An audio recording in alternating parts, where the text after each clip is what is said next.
Okay, so hello. So Thursday, whatever date it is, what is it? February 20th? Right. So this is the end of our 5th week of class. That means we are officially 1/3 of the way through the semester. Okay. Yay. So anyway, I want to talk to you about Project 1 because I talked to you on Tuesday. I mentioned that I'm grading them as fast as I can, but I'm not going to go too fast because I have to give them, careful attention. You want my careful attention, right? Okay, so I'm grading these, and I've got about, I think, half of my 40 students done. And I've got, I think, half of those 40 students are making like A's, high B's, and about half of those 40 students are making like 40 and below. So there's a huge gap. Can you see that huge gap? Like there's nothing in the bell curve section where you would expect stuff to be. And so just like what I told you on Tuesday about quiz questions, that if I see that a whole bunch of people are not doing well on a certain quiz question, a responsible instructor just takes that ownership. Hey, my students didn't do well on that question collectively because I probably didn't teach it right, or I wrote that question weird or something, right, in order to not let y'all do well on that particular question. Well, I have decided that I didn't spend enough time, I guess, in class, or I wasn't clear enough on what you had to do for Project 1 in order for all of you to understand how to earn the most points. Now, not all of you have I even graded yet, so some of you have seen your grade posted, some of you have not. I will be grading those as soon as possible, but I want to say right now to all of you, if you are unhappy with the grade that is posted in Blackboard, and about half of you will be unhappy, as I just mentioned, I want all of you to have an opportunity to do this over again, because this Project 1 is 1/4 of, it's not, I mean, with the quizzes and the reaction papers, it's not 1/4, but it's 1/4 of the project grade, right? You have 4 projects, they're each 100 points each. Big points, right? You need those points. I want you to have those points. I don't like withholding those points, but I'm not withholding those points for no reason. I'm using the rubric, I'm using the questions, I'm using the instructions that were provided to you in Blackboard in order to evaluate the work that you've posted, okay? So I have this, let me step over here to this computer because I can scroll through it. This is the Project 1 document that is linked in the Project 1 folder in Blackboard, okay, that I'm showing to you up here. The instructions are on the first page. You can choose what movie you want to evaluate. You can choose what video game if you'd rather do that. You can choose a historical event if you'd rather do that. The projects that I've graded so far run the gamut of all of these.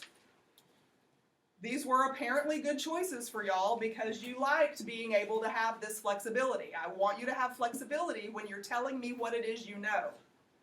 But this project is not about you telling me a synopsis of a movie that you know. This project is about you telling me what you know about geography and using something you like to do or watch to help yourself communicate to me what you know. Okay? So, do you see these words right here? Get prior approval before you do any other movie than the ones that are listed here? Do you see these words right here under video games? And then, do you see these words right here?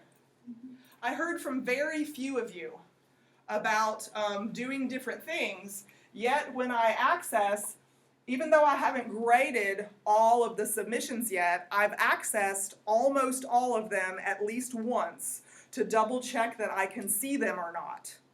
Almost all. I haven't gotten quite to all of them. So when I've accessed them to see if I can view them and actually evaluate them or not, some of you have gotten texts from me to say, I can't see it, you're going to have to resubmit it to me.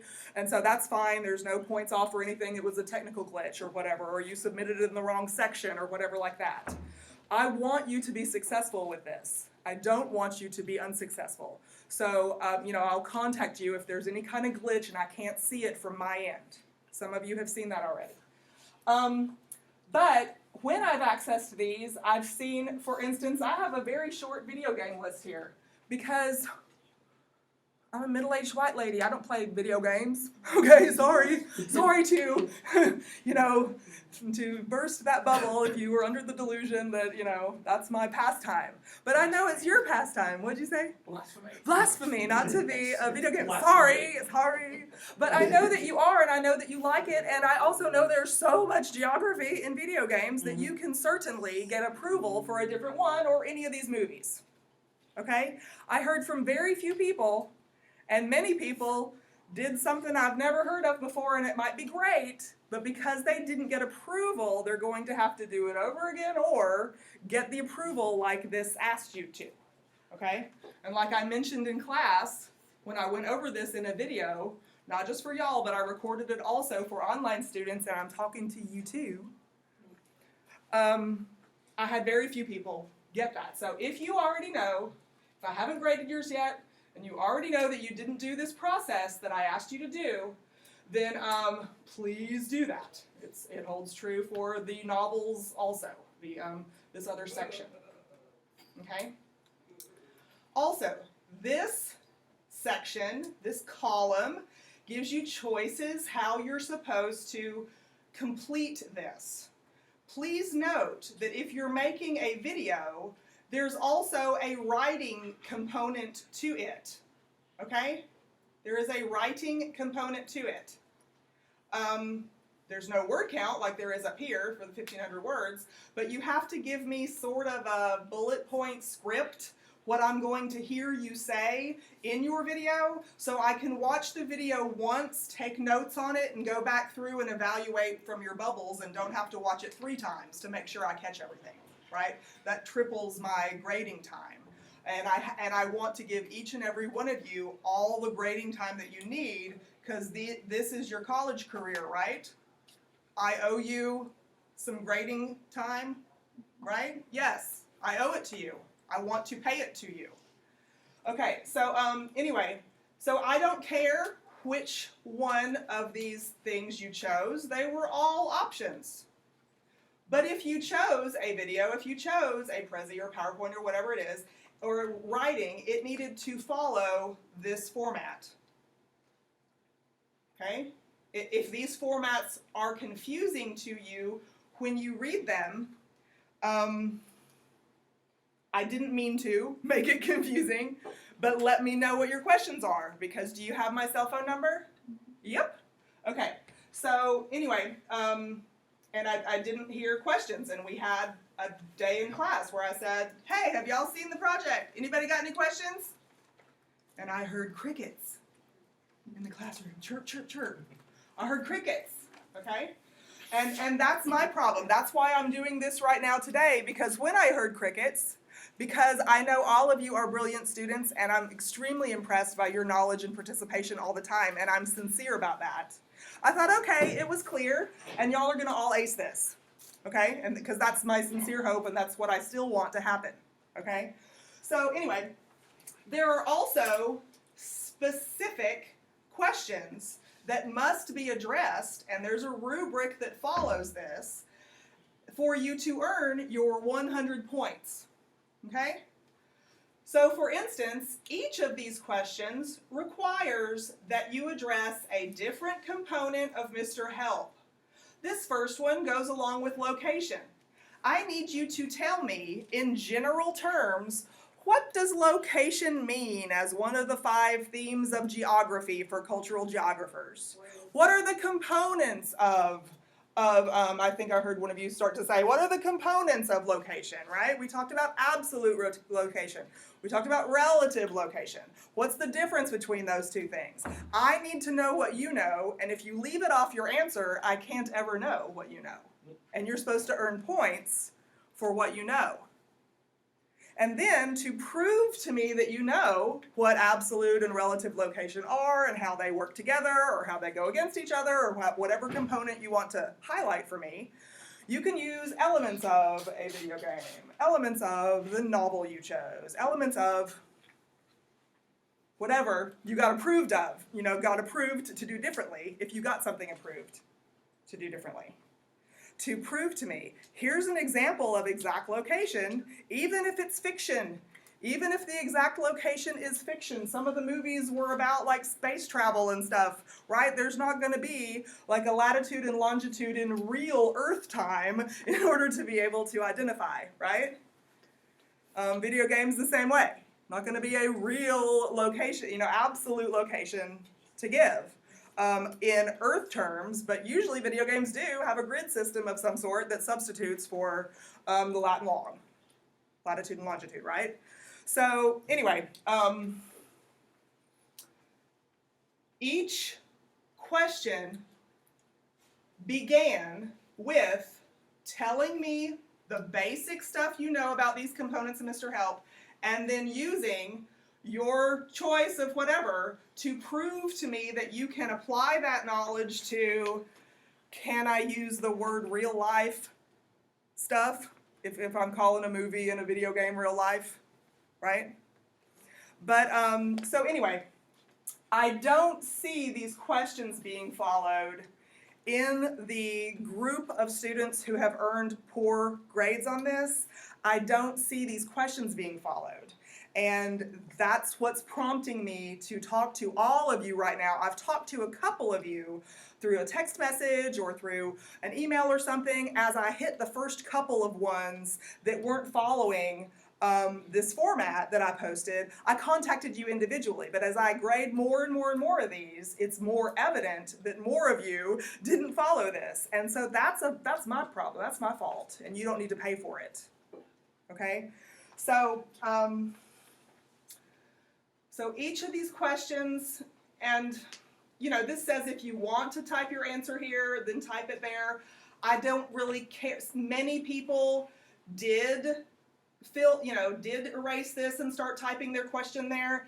That can really help a person follow the question, because you can even go back and cross out or check off your list what you've answered and what you haven't answered in the question yet, right? But I didn't care whether you actually typed on this or sent it back the bullet point list or whatever you're going to do. It did not matter to me whether you actually used this or not. But the questions matter. I'm not personally attached to these questions. Geography is personally attached to these questions, okay? And this is your introductory project designed really to be simple and to get you to think like a geographer thinks, and see it in your everyday life. Oh, here's a key phrase. Rubric is on the next page. I have the rubric a couple places because it's also digitally in Blackboard for you to access it. But anyway, here is the rubric. It's got an exceptional section, good effort, approaches college level, not at college level. It is a 20-point rubric. Why is it a 20-point rubric when it's only 100 points total on this project? For every question. Because I'm going to use it 5 times. I'm going to use this 5 times for a total of 100 points. So I'm going to need to hear in your video and see on your bullet point list that you're addressing all of these things so that you can earn an A. This is the A section. This is BC. This is low CD, and this is no can do. Okay? And this is also, you can click in Blackboard and see this, like I mentioned. I don't remember whether you can actually see the point breakdowns, but for those of you who I have graded already, my comments you will find on the files themselves or in the comment box where the grade goes, and you will see that I'll use these words. Oh, this meets this section, this meets this section. Because as I go through and grade, this is what I use. This is my contract with you. This is my contract with you, so that you know I'm applying grade. I just really don't like this student, and so everything she does, I'm just going to grade it down because she looks at me funny. That doesn't work that way. Doesn't work that way. It works this way. Okay? So, do you hear me wanting you to pass this with flying colors? Okay. So even if I haven't graded yours yet, if after watching this rant, is this a rant? After watching this rant, you are telling yourself, oh, you know what, it's my project she's talking about. Then go ahead, before I even get to the one you've already submitted, go ahead and fix whatever you think might be broken with your project. Maybe you did your project superbly, it's excellent, but oh shoot, I never got approval to do that movie. Darn, I better text her really quick and tell her why I chose that and say, so sorry, I forgot, or whatever, and see if it's gonna count. Maybe that's the only thing you need to do. But maybe on the other hand, you have like here or here, and I don't want this. I mean, this has to be on the rubric, but I want y'all here. Hurts my feelings if you're not here. So, okay. Is that enough whining?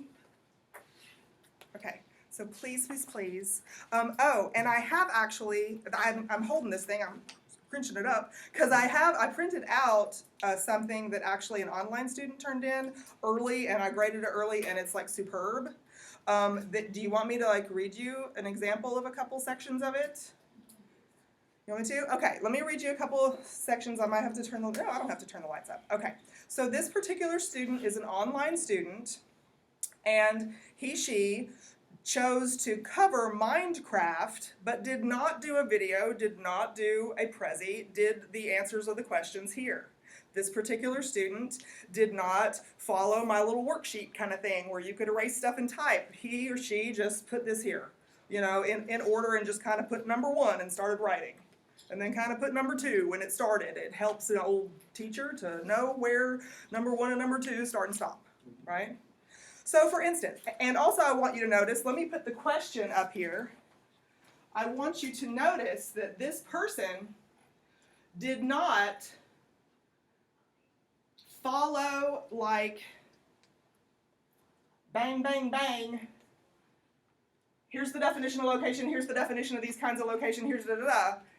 She kind of interwove all of those answers that I'm looking for into a flowing paragraph that fit his or her style. Okay? But all the answers are there. So when I was reading that section, I had the rubric beside me, and I'm like, check, check, check, check, check. Here's the question, check, check, check. Answered all the parts. Okay? So let me just read a couple sections of this. Okay, so this is about Minecraft. And it says, here in my randomly generated world in Minecraft, location is very important. There are 2 types of location, absolute location and relative location. Look at my map and compass on top of this mount. I look at my map and compass on top of this map, and I can see my X, Y, Z locations. She gives me some number coordinates that go with that. This would be an example of an absolute location. I cannot change the fact that I am in this exact location or move at this point to another spot. If I was able to create an address for this location and have villagers mail me goods, this would also be an example of absolute location. If I was to dig a couple of blocks deep and step 1 block over, this would not be the same absolute location. Completely understands absolute. Has just communicated to me, completely understands absolute location. Now my friend so-and-so has joined my world. It would be easier for me to give my absolute location to find me, but for the sake of this project, I'm going to use relative location for him to find me. Under me is a waterfall that's flowing out the side of a mountain, and there's a desert to my left. So if I told him I'm on top of the mountain with the waterfall flowing out of it, and there's a desert to my left, I'm using descriptive words to describe where I am. This is an example of relative location. It is completely subjective and not objective like absolute location is. That sentence goes along with the definitions and explanations of these terms. Look how long he waited to include additional description of those terms in geography. There will be other locations like this, or I could set a TNT charge to alter my location. Relative locations are based on my own perception of where I am and my surroundings. So-and-so, unfortunately, never found me. Okay? So, you know, he's kind of telling me a story too while he's doing that. That wasn't required. But I kind of the way he does this, I kind of know what I'm seeing. You know, I'm seeing this in my mind. I know what Minecraft looks like, so I can kind of see what he's doing. Let me see this section. So down to the human environmental interaction section. Yeah, there's that. All the things I have done in Minecraft world leading up to this point have been examples of human interaction. Creating my house into the hill, I have dug out and created a mine below. In fact, I dug too deep and ended up hitting lava. Human environmental action is not a one-way street. Now that I've reached this level, I'm responding and adapting by putting blocks down to transverse the lava. I've also found the source of the lava and now creating an obsidian generator. Let's see. I've adapted and responded to the environment. Adaptation to the environment. Okay. At night,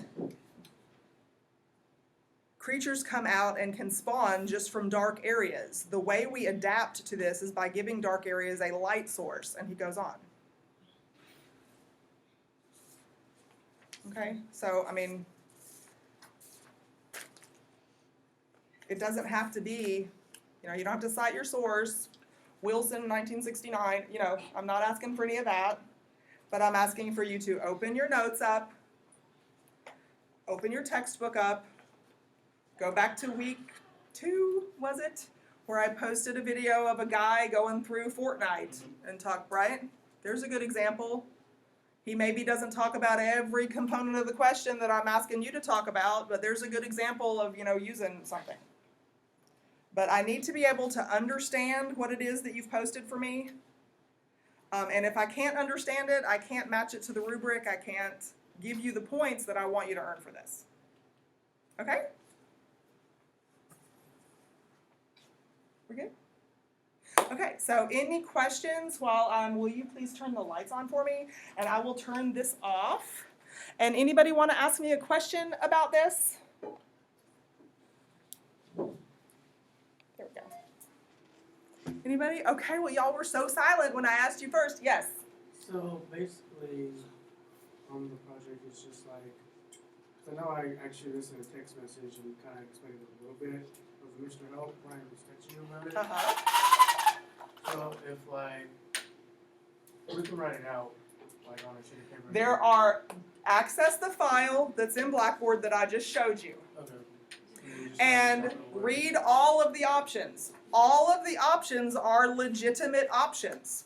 If you will not have fun doing a video, if you do not prefer doing PowerPoints, if you would rather answer stuff, if it's quicker, if it's easier, I think for some people it's like, oh, less of a hassle, let me just answer it this way, right?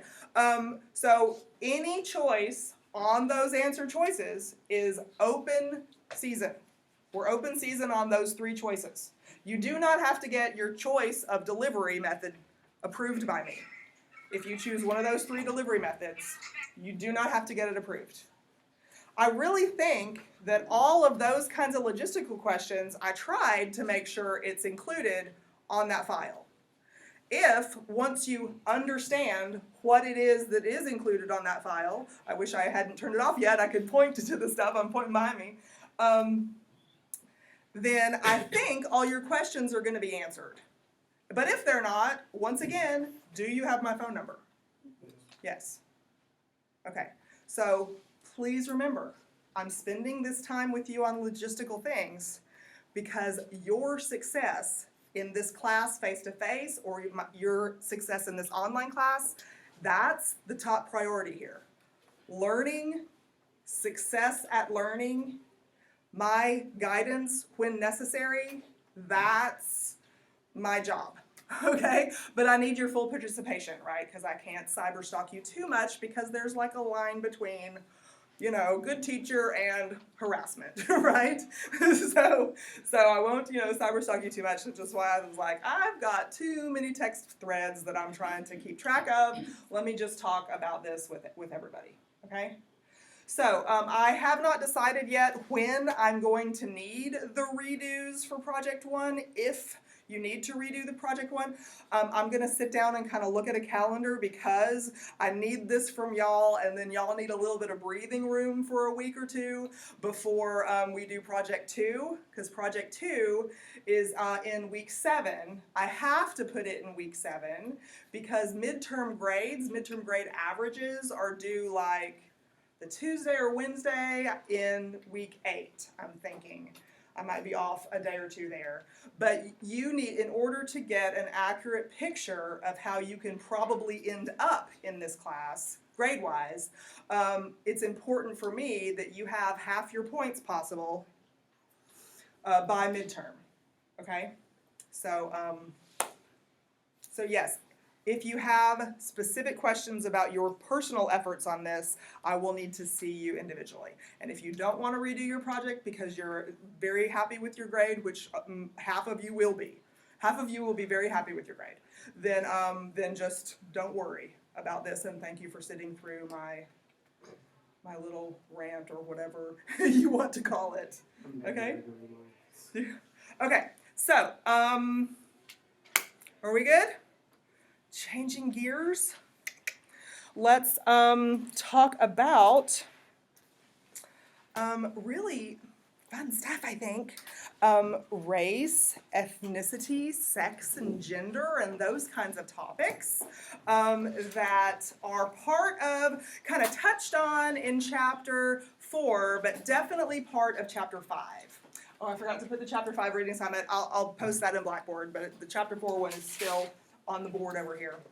So, these topics are extremely important. We've already seen how gender and sex category is important in determining population, looking at population densities, predicting is a society going to increase or decrease over time, stay the same, all those options. So let's look at how we can identify identity is what we need to talk about first, but how we look at a cityscape, a landscape, a cultural landscape, and how groups of like individuals tend to congregate in similar places and have similar perceptual regions where they travel, and all those components of Mr. Help will still be in here. Okay, place especially has a significant role in this discussion.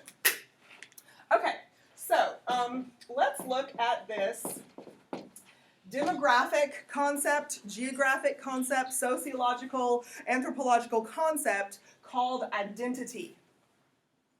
Identity. That's really what the overarching theme of Chapter 5 is. It's got a long title. It says something like, well, it's got sexuality, gender, race, ethnicity, a few other words in it, long title for Chapter 5, but it's about identity. What does this word mean for you? Who you see yourself as? Okay, can we say who? Can I add like a what? Who or what we see ourselves as. So identity is about self-concept. Is that a summary kind of term for what Jonathan just said? Yeah, so identity is about self-concept. What ways do we describe ourselves? In what terms? In what terms do we describe ourselves?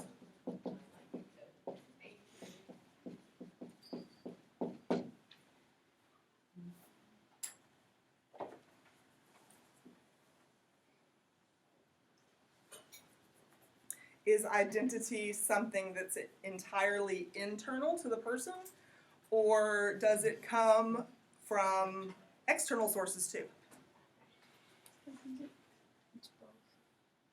It's both. Y'all know what I mean when I say external sources. I just mean like each other in this class, or people that we work with, or live with, or at the grocery store, or the place, the characteristics of the place where we grew up. The physical or human characteristics of place can affect our identity. So identity is a very personal subject, But how much in control of that very personal subject are all of us as individuals really? Okay? Because culture, that we addressed in chapter 5, culture determines a lot of things. We had that long list of concepts in a series in our definition of culture. But culture includes, I know that knowledge was there. The word definitions wasn't really there, but we have cultural definitions of things like race, the concept of race, the concept of ethnicity, the concept of gender, all of these really timely kind of subjects in the world today. Sorry, you can't see, can you?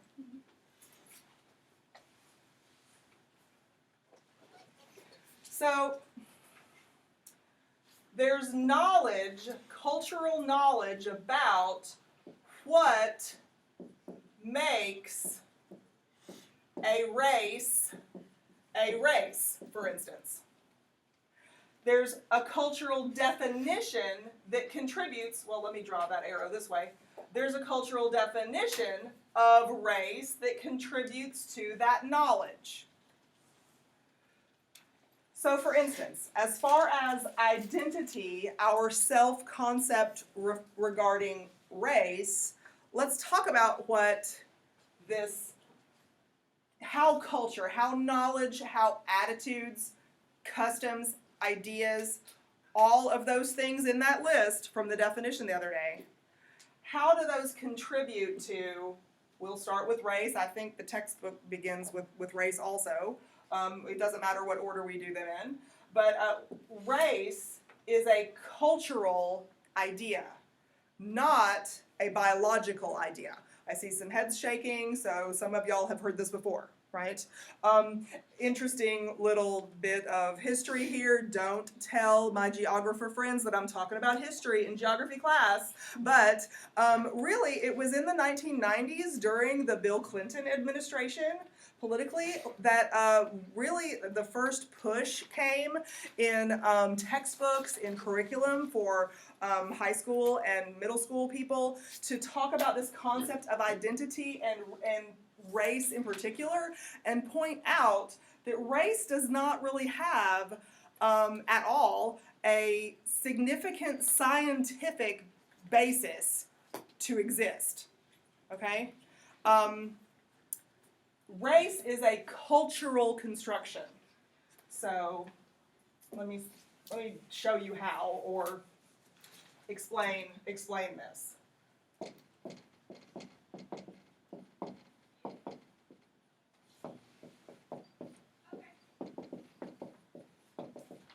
Okay, race is cultural, not biological. Okay, so in every culture around the world where race and concepts of different races exist, race is usually based on observable physical characteristics that classify each of us into different groups.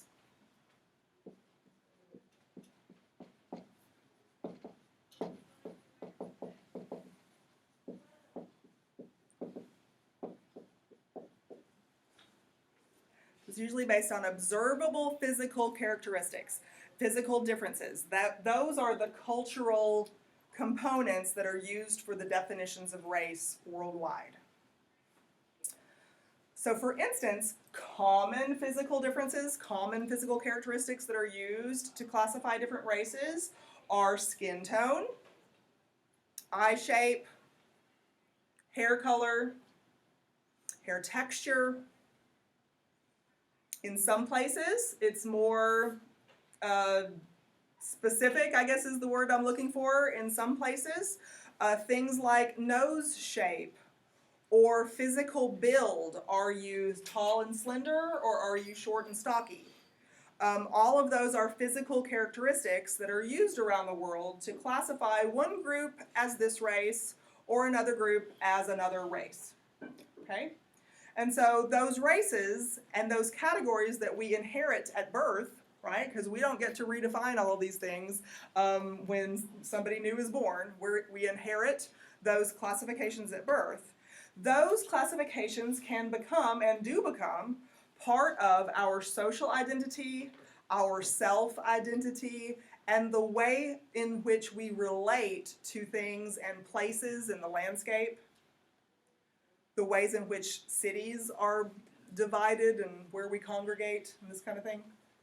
So, for instance, have y'all seen the movie Hotel Rwanda? Let's talk about the formal region known as Rwanda. It is a country in Africa. You can find it on that map right behind you if you would like while we're talking, or any of the maps I've posted in the online class. So Rwanda is a country that is in Africa, and the vast majority of the residents, in order for a United States, or not in order for, but when someone from the United States who has the United States definitions of race in their mind looks at the population of Rwanda, you would say everyone in Rwanda is the same race. Black or African are race names, not African American. Why? Because Rwanda is not in America. Exactly. I had a student from Great Britain one time.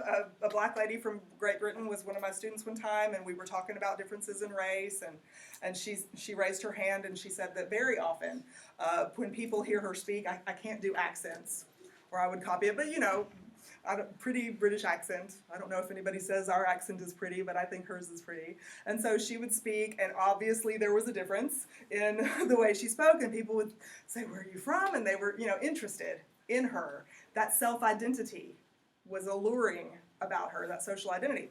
And so after a while, when they asked her some more questions, she said that very, very often she would have people from the United States tell her or ask her, they would say, "I didn't know there were African Americans in London," they would say. And her response always was, "There aren't. We are British," right? And she did have an emphasis on the T's, and she would say things like water instead of water, like we do, you know.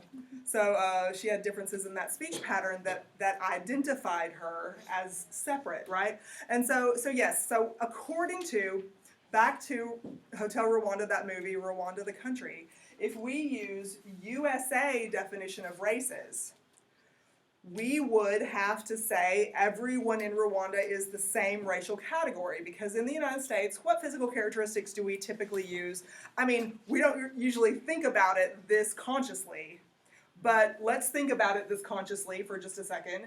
And what physical characteristics do we typically use to identify someone of a type of race?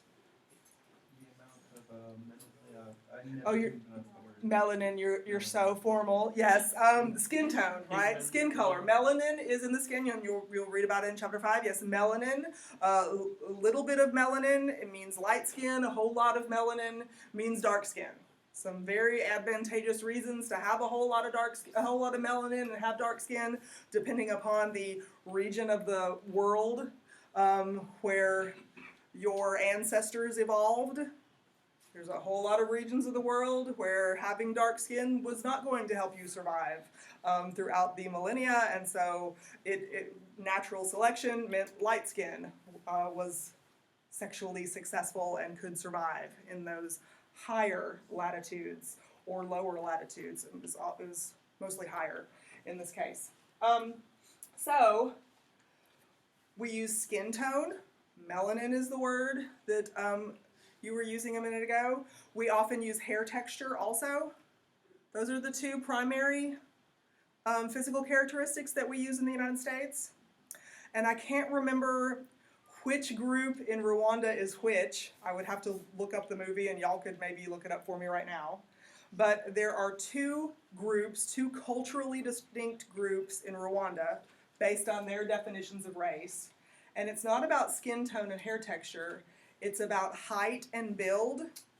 So one group, I think it was the Hutus is the name of them, who were shorter and stockier, like more muscular, and had wider noses. It was nose width and shortness and stockiness. I think I have that right. And the Watutsi was the name of the other group. And if I get them right, the other one was taller and slender, less muscular. I found Hutu. You did? Do you see the description? Am I getting the descriptions mixed up? I can't remember. But you hear me saying physical descriptions, right? The point is, you hear me saying physical descriptions. I'm waiting for more to load. Yeah. Internet in this building, right? Yeah, so these physical descriptions, some people argue, well, that's biological. Well, okay, we can measure how much melanin is in your skin. We can measure, how much bone mass to muscle mass or something you have. These are measurable things. But no, species-wise, all of us are the same species. We just have different physical characteristics of the same species. Yes, sir? Actually, it had to do with their proximity to the king, not their belly. And also, no, I'm looking at... Yeah, I know there were other political factors, Okay. but it was like the racial distinction. But yeah, I thank just looked up difference between Hutu and Tutsi and I mentioned nothing in the bells. Just Right. Yeah, you have to look up. So yes, there were political reasons, and it had to do with the monarchy, if you want to call it a monarchy. Here's So some anyway, I found. some examples, good. Yeah, they're there. You just have to do some additional searching. But stop searching right now, and let's talk about this. Okay, so, I think I was saying some people argue that physical characteristics are detectable that these physical characteristics are detectable in biology. Sure, like we can test how many pores are on a man's body compared to a female body. Anybody know which one of us, men or women, have more pores? Females have more pores. Noticeable numbers of more pores. Does that make us a different species than men? No. Females have, who knows about skeletons and differences in females with skeletons? Females tend to be smaller, but that's not what I was looking for. I was looking for the pelvis. A female's pelvis has a different shape than a man's pelvis, right, for childbearing, right? So there are certain physical characteristics that, yes, they're observable in science. Yes, you can test how much melanin is in this skin type and melanin is in this skin type. So there are differences, but they are not significant enough to make one species of this type of human and one species of this type of human. There have been many species of humanoids over the centuries, but the only one that still lives is you and me. Okay? And we're all the same species. For instance, this is how, I guess, race is a big deal only when a culture says it's a big deal. But this is how silly racial definitions are. I'm trying to decide whether using the word silly is the correct word there, so maybe y'all can help me use a different word. Okay, since race is based on physical characteristics, do y'all know folks who have and maybe some of us in this room, like my earlobe is not attached to my cheek, but some people's earlobes are attached to their cheek. So there's an observable thing because usually, anybody have your earlobe attached to your cheek? No, mine is separated too. But okay, so some people have it attached. Okay, there's a physical difference. There's an observable physical difference. Easy to check. We don't even have to take off anything that would be immodest to check on that, right? There's an observable physical difference that could be a distinction between different races. Some culture, some place could use that physical distinction to classify races. My toes aren't quite as hairy as a hobbit, but my feet are kind of shaped like that. My husband could play classical piano with his toes. They're so long. And his big toe is long enough, but his other toes that come out behind it are longer than his big toe. There's some noticeable physical differences between his feet and mine. Lots of folks are like that. Some of us, let's not take off our shoes and examine. However, but lots of us have like stair-step toes, fat little Vienna sausage-looking toes like mine, or long finger-looking toes like my husband. That could be. His feet aren't that bad, and nor are mine. But anyway, His feet like a monkey's. well, yeah, a little bit, right? But you know, so anyway. There is a really obvious physical difference. There's a physical trait that's really obvious between some members of the population and other members of the population, and some culture, some place could use toes as a way to classify people into different races. So if it sounds ridiculous to you to classify people with toes, or if it sounds really silly and dumb, or whatever word, maybe you can fill in the blank, give me a better word to use there, to classify people based on their earlobe connection or non-connection, well, I propose to you that it's just as silly to use skin color. It's just as silly to use eye shape. It's just as silly to use keep on going with any other physical characteristics that are used all around the world, because race is not about true, measurable, significant biological differences in any of us. It's a cultural distinction based on whatever physical characteristics are used by that culture to classify those people. And we inherit these classifications when we are born into, adopted into, migrate into a place, and make that our physical environment, make that our cultural schema. Okay? Race. What are other, did you have a different physical characteristic you wanted to suggest? No, it was, sorry, I was No, that's thinking okay. of something funny when I was at the hospital one time as a little kid. I would always use my feet to like do stuff. Oh yes, so you're a monkey too, like my husband? Yes. Yeah, when I was a little kid, like the doctors would look at me like use my feet to like flip channels. Like, Yes, exactly. Yeah. like, cause like I didn't know how to use my hands, so like I just grabbed stuff with my feet. Oh man. Whenever you were talking about physical differences Yes. and characteristics and stuff, and you were like, there's no other thing is that truly or whatever for physical characteristics. I immediately thought of Gulliver's Travels Oh, and, what and did you them think? fighting That's- over the egg. I don't remember that. I've got to reread It's that. like there's it was written like back in the 1700s, back when there was like religion was very competitive, like between Muslims and Christians. Mhm. So it You're was the like Christians. that, and they were Oh, like I see. it was like two people were fighting over which part of the egg to cut. Oh, to I do make an remember egg. this. God. Yeah, I And do that's why remember it's this. Gulliver's Travels. Yeah, you know It what? was- I like that. I like that analogy. Let's decide what part of the egg is what or not. Because yes, those kinds of distinctions are when we see those ridiculous kinds of debates about this distinction or that distinction. It does remind me also of silly things. And I study culture, so culture is a big deal to me, and I value culture, and I value definitions of race. Even let me say that because it's part of a culture. We can't be ethnocentric about it, but. Should those identity concepts divide us unequally? There's the question, right? I'm glad to see so many of you say no, right? Yes, so anyway, so race. It's a part of our identity, not because it's really something that comes through us internally, but think about it. We inherit these classifications when we're born into, adopted into, or migrate to some place, and we have to live with their definitions. Okay? Okay, let's talk about gender for a second. Gender identity is a buzzword in society today. Gender.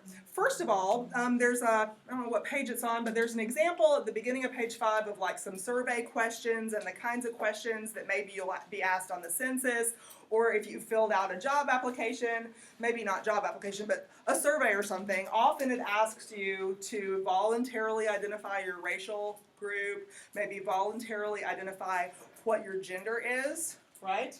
So, these are, these are identity words, right? Identity is important in the census. It's important in demography, and it's important in the cultural landscapes that we talk about in geography.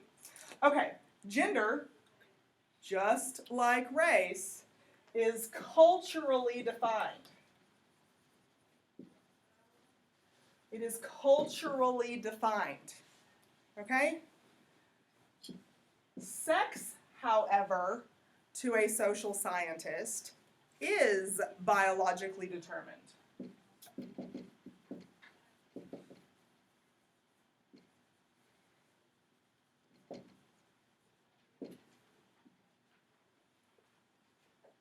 Sex is about, your sex category is about your anatomy and physiology,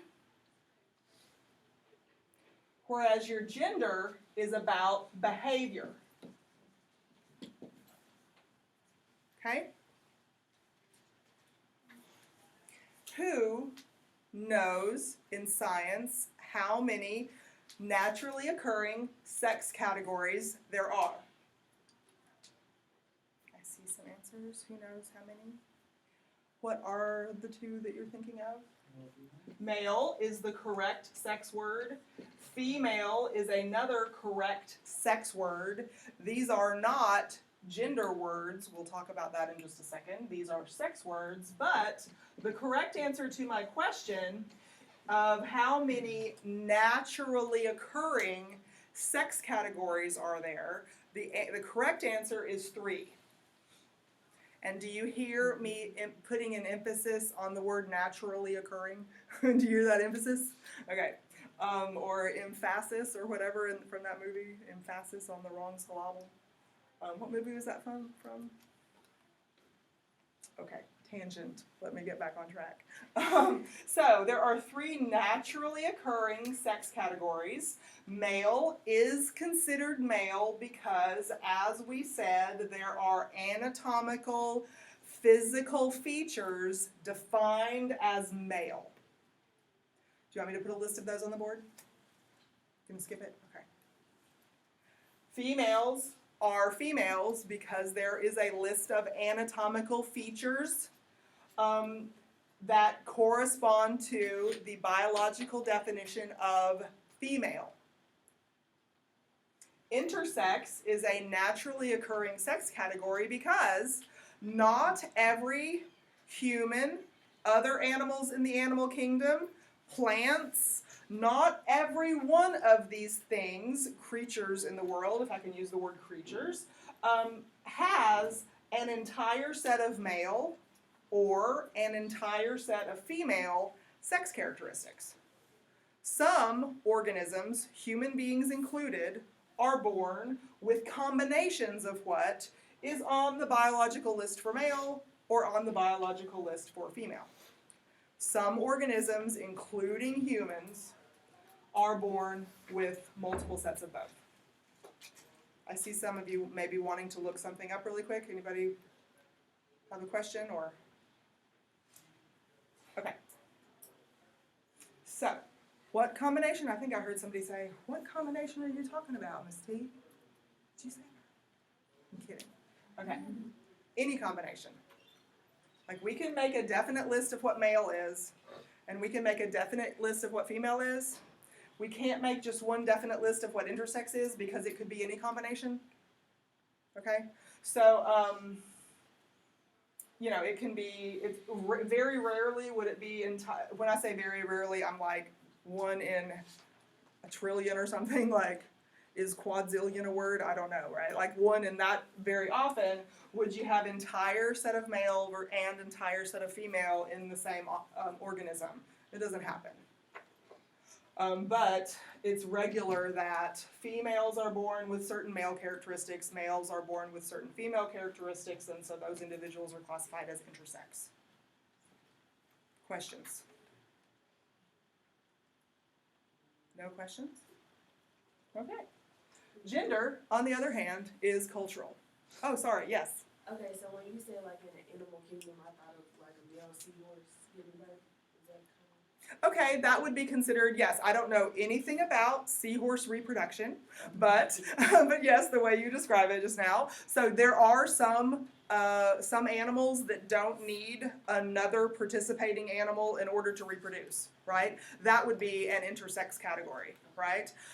In biology class, or botany class, I guess it was, I remember seeing, maybe y'all can think about life science, did you ever see a lily flower, like bisection, what is that called?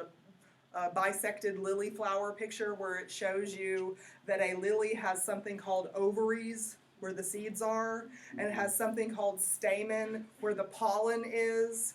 And so these, like the lily flower, for instance, has both male and female parts in it. There are some, in other words, there are some organisms where this is extremely common, and there are other organisms where it's not as common. So for instance, at birth, among human populations, at birth, intersex individuals, intersex people, are only usually identifiable that early in age by one in like every 1,500, I might be off with my ratio there, but one in every 1,500 or so births, okay? Not very common, right? Noticeable at birth.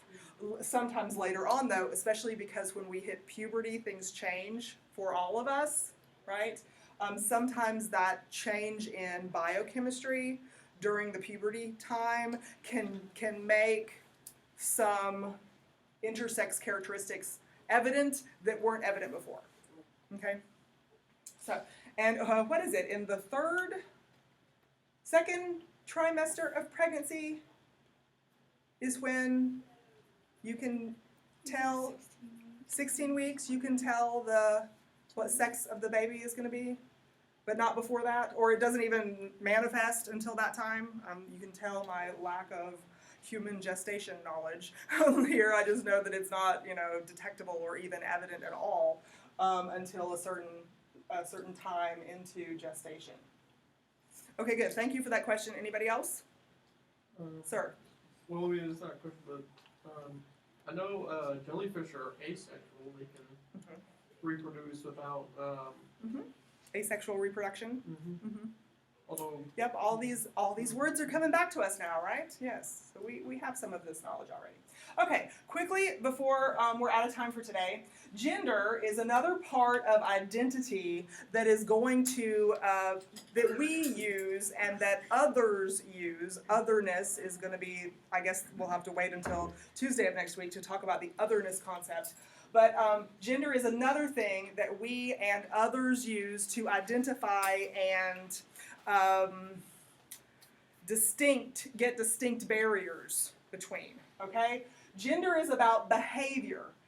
I have given you 1, 2, 3 sex categories. I can't give you a number of gender categories that exist because gender is culturally specific. Is every culture around the world identical to the next? No. So because gender is culturally specific, you should expect, and rightly so, that definitions of gender change from one place to the next. Okay? And definitions of gender change over somebody's age. As somebody ages, is what I mean to say. So for instance, here is a gender word. Boy. Boy is a gender word because it's talking about what sex individual? Male sex individual. But what kind of behaviors does a boy do that's a gender word in comparison to another gender word, man? Are there differences in behavioral expectations? Ideas about what's appropriate and not appropriate? How does society look at a boy compared to a man? Have you ever heard anybody say, you're a man, stop acting like a boy, or you're a woman, stop acting like a girl, or something like this, right? These behavior words are clues for an educated person that we are talking about a culturally defined concept like gender. Is a boy supposed to stay this during his whole lifetime? No, a boy is supposed to transition to this. And then is this different than this? It sure is. Or should I have used this word instead? Of course, that's not gender distinct, right? Not really. Do what? Old man. Old man's okay, all right. Young man is different than man, maybe, right? What about this?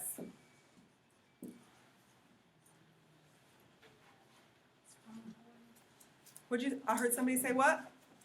It's a girl that acts like a boy. Okay, so it's not a male at all. I heard you use this word girl. That's a gender term. Girl is a gender term like boy is. So use these sex terms. It is a what? It's a female who acts like, now you're talking about behavior, acts like what? A boy. And so I'm back to what does a boy act like, right? And maybe we can get a long list of stuff, right? So these are gender words. Girly man is a gender word. Manly man is a gender word, right? It's describing characteristics. It's describing behavior. It's describing maybe appearance. It's describing a whole bunch of other culturally defined collections of things that can contribute, that do contribute not only to our self-identity, but to our social identity, the way we fit into and interact with the cultural landscape around us. And so we will look at, on Tuesday, we will look at this concept of otherness because